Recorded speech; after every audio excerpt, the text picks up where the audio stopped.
punya saiz pakai lah yang paling besar. Agak-agak cepat masak lah. Dia mencepatkan masaknya jerawat sehingga masuk di alam sebelik mata guys. Patutlah ingatkan trend. Dia orang ni pasang bintang-bintang kat muka dia ni sebab nak tutup jerawat.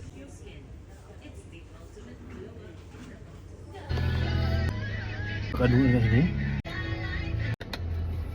Oh dah ada dah ha. Ni bukan So dia bagi dua ni ha. Expired guys.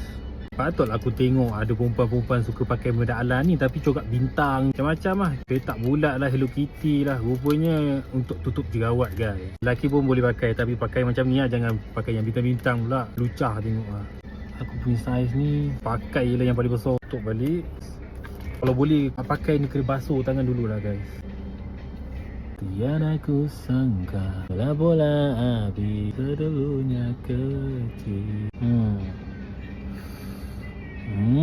Tonyo lagi. So dia mencepatkan masaknya jerawat sehingga ni tampal dia akan membesar dan meletup dan hilang masuk di alam sebelik mata guys. Jika ada berminat dengan alat ini, sila tekan di back connect. See you to the next video. Bye bye.